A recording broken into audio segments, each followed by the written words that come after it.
Hello students, in this video let us do some problems on ratio and proportion based on the properties that we have already learned. Take a look at this problem. It says that if x by y is equal to p by q, then prove that 5x plus 7y is divided by 5x minus 7y is equal to 5p plus 7q divided by 5p minus 7q.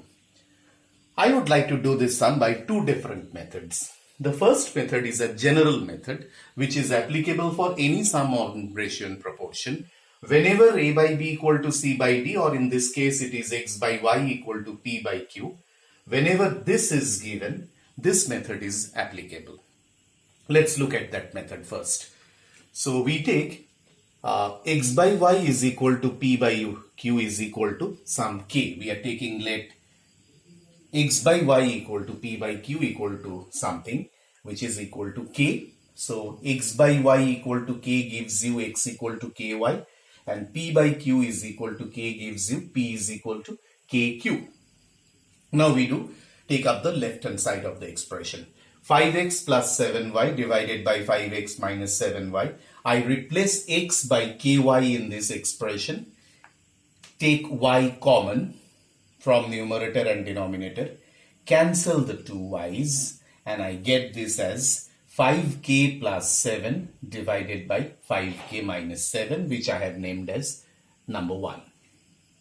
Similarly, I take up the right hand side. 5p plus 7q divided by 5p minus 7q is equal to 5kq plus 7q divided by 5kq minus 7q.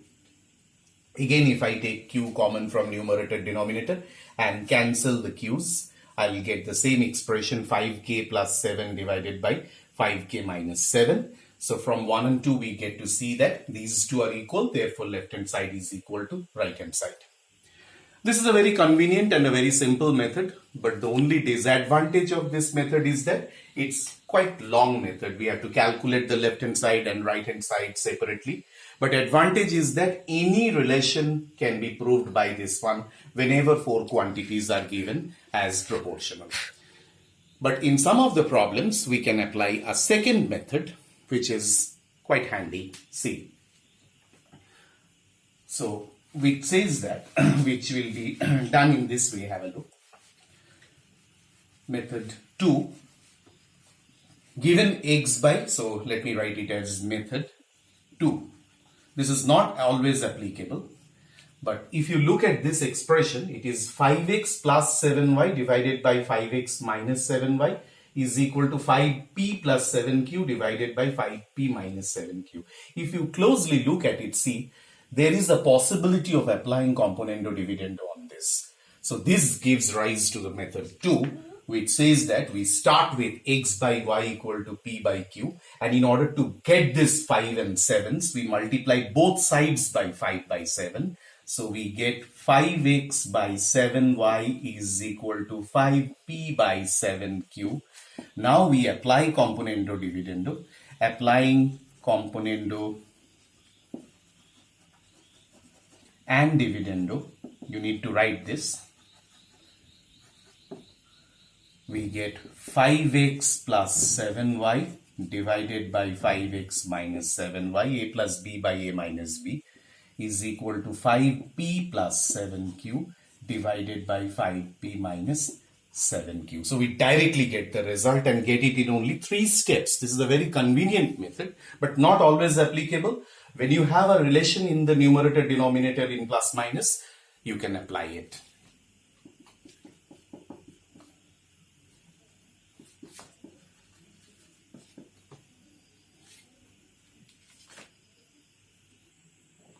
We move on to another problem now, where we will apply the properties of proportion. Have a look at the sum. It's given that 4a plus 9b divided by 4c plus 9d is equal to 4a minus 9b divided by 4c minus 9d. We have to prove that a by b is equal to c by d. Remember, in these sums, the first method is not applicable because directly a by b equal to c by d is not given. It's the reverse. This is given and this has to be proved. If you have a close look at the sum, see there is a numerator plus denominator and numerator minus denominator sort of thing available here.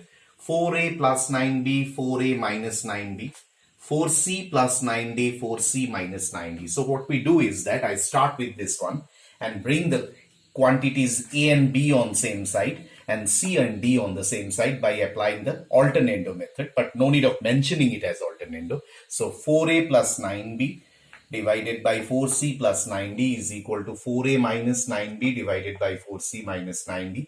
We get 4a plus 9b by 4a minus 9b is equal to 4c plus 9d divided by 4c minus 9d. Now we will apply the componendo dividendo on this expression, assuming this is my a by b equal to c by d. I'm applying the componendo and dividendo. So it will be this plus this divided by this minus this is equal to this plus this divided by this minus this. Do that on this. Put that bracket in the denominators because there is a subtraction sign will change. So if you're not very careful, you will make mistake with the signs. So componendo dividendo is applied on its C. Numerator plus denominator, numerator minus denominator, numerator plus denominator, numerator minus denominator of the other side. Now I'm opening the bracket, the sign changes in the denominator, and then we cancel 9d with 9d, 4c with 4c, 4c plus 4c, and this side 9b with 9b, 4a with 4a. So we get 4 plus 4, 8a divided by 18b is equal to 8c divided by 18d. And if I cancel 8, 8, 18, 18, I get to the relation which is a by b equal to c by d.